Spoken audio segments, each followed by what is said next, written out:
The wind in Redemption Gulch had teeth, and it gnawed at Eliza Gable through the threadbare wool of her shawl.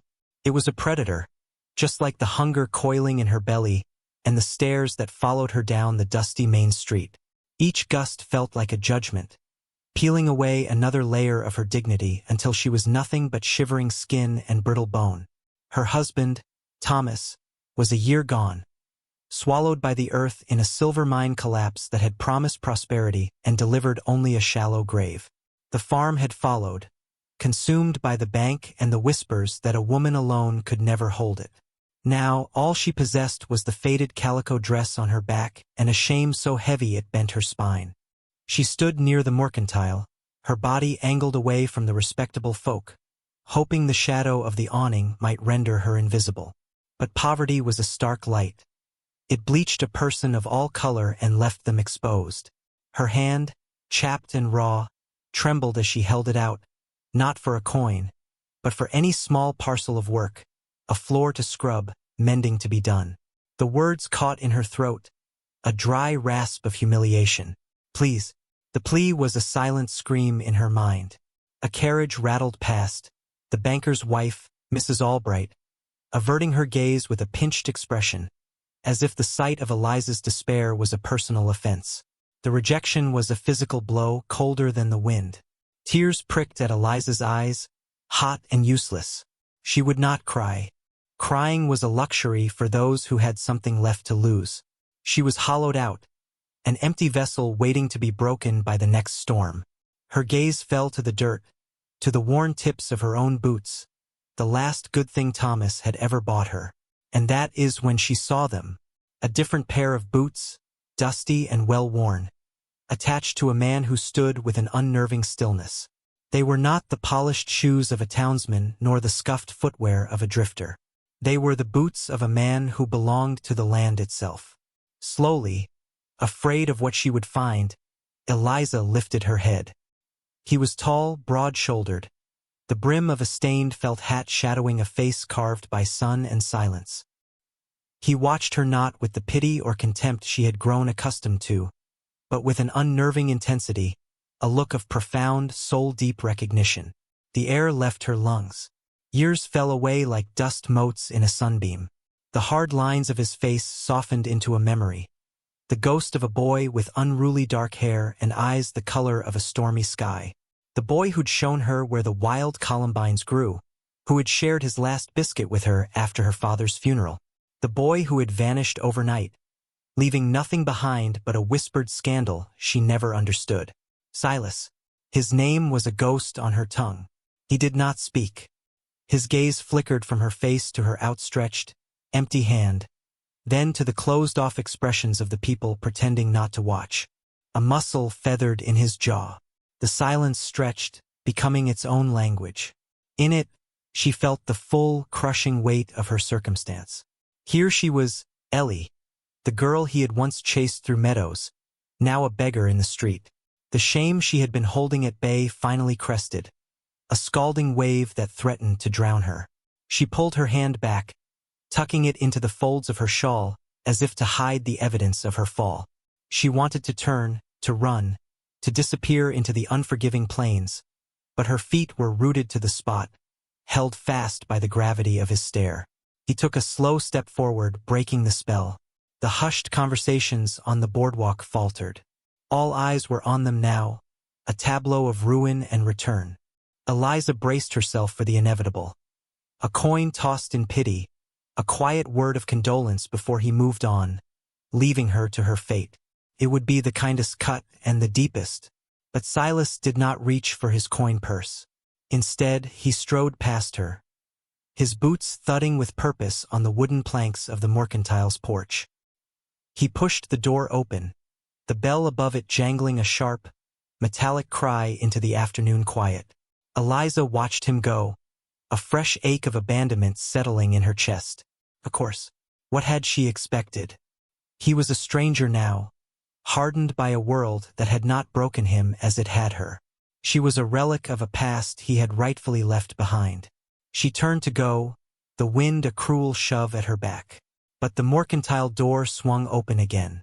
It was not Silas who emerged, But Mr. Henderson, the portly store owner, his face a mask of bewilderment. He was followed by his young son, their arms laden with canvas sacks. Flour, sugar, beans, smoked bacon wrapped in butcher's paper, coffee. One by one, they deposited the goods on the boardwalk near Eliza. More followed. Tins of peaches, a slab of lard, salt, soap, a thick woolen blanket still bearing its store fold. A mountain of provision grew at her feet, a fortress of sustenance against the coming winter. The town was struck dumb. Whispers died in open mouths. Mrs. Albright, halfway down the street, had stopped her carriage to stare, her carefully constructed piety undone by sheer astonishment. Silas appeared last. He stood on the porch, his silhouette stark against the dim interior of the store. He did not look at the stunned crowd. He looked only at Eliza. His voice, when it came, was low and rough, yet it carried across the unnatural silence with perfect clarity. "My ranch needs a housekeeper," he said, the statement devoid of pity, a simple declaration of fact. "Someone to manage the stores. The work is hard. The location is remote. But the position is yours, if you will have it." He held her gaze, and in his eyes, she saw not charity, but a challenge. An offer not of salvation, but of purpose. He was not rescuing a beggar. He was hiring an equal. He saw not the broken woman the town saw, but the girl who knew the names of wildflowers. He was giving her back a piece of herself she thought was long buried with Thomas. The tears she had refused to shed now burned hot behind her eyes. She swallowed, the knot of humiliation in her throat loosening, replaced by something fragile and unfamiliar. Hope. With the entire town as her witness, Eliza Gable, the widow, the outcast, took a single, deliberate step toward the mountain of supplies. Toward him. "I will," she said, her voice a thread of sound. Yet it was the strongest thing she had felt in a year. "I will have it." The journey to his ranch was a study in silence. They traveled in a wagon Silas had hired, the bed loaded with the astonishing bounty from the mercantile. Eliza sat on the buckboard beside him, her hands clenched in her lap, acutely aware of the space between them. A chasm filled with 16 years of hardship and unspoken history. The rutted track led them away from Redemption Gulch, climbing from the dusty flatlands into the stark, beautiful country of the high plains. The town, with its narrow judgments, shrank behind them until it was just a bitter memory on the horizon.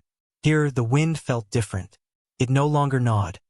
It scoured, cleansing the air, carrying the scent of pine and dry earth. Silas handled the team with an easy, competent grace, his movements economical and sure. He did not press her with questions or offer empty comforts.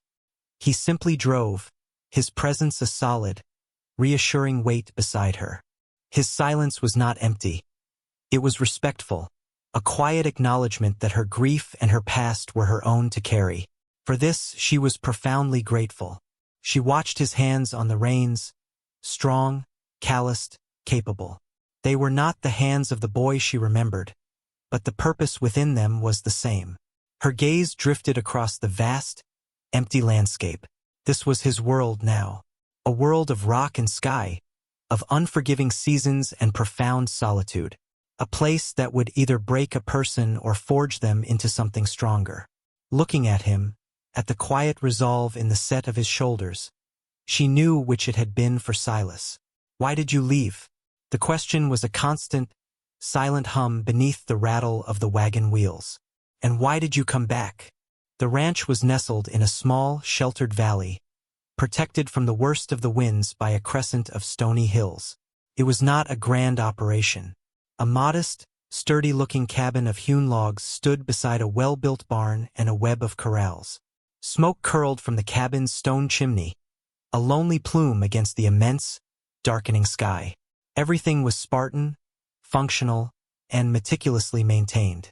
There were no frills, no concessions to comfort beyond what was necessary. It was a place built for survival, not for show. It was a reflection of the man himself. He pulled the team to a halt before the cabin. "This will be yours," he said, his voice quiet as he gestured to the main cabin. I stay in the bunkhouse by the barn. Eliza stared at him, bewildered. She had assumed her place would be a small room off the kitchen, a servant's quarters. To be given the main house was an act of trust so profound it stole her breath. But, this is your home, she managed, the words clumsy. A home needs a keeper, he replied, his gaze steady. I've been without one for too long. There was a second meaning there. A layer of loneliness she could feel but not yet touch. Before she could process this, he was swinging down from the wagon, moving to unhitch the team. His actions were brisk, practical, closing the door on the emotional current that had passed between them. Eliza sat for a moment longer, the cool evening air settling around her. She looked at the cabin, its windows like watchful eyes, and then at the vast, silent wilderness that surrounded it. She had been offered not just a job but a sanctuary, a place to piece herself back together, far from the prying eyes of the world. She climbed down from the wagon, her legs stiff. As she began to unload a sack of flour, her hand brushed against his. The contact was fleeting, accidental, but a jolt of warmth shot through her, a startling current of life in the cold twilight. They both pulled back at once, a silent, mutual retreat. But in that brief moment, the 16 years of silence had been breached. The days at the ranch settled into a quiet rhythm, governed by the rising sun and the needs of the land. Eliza worked with a ferocity born of gratitude and a desperate need to prove her worth.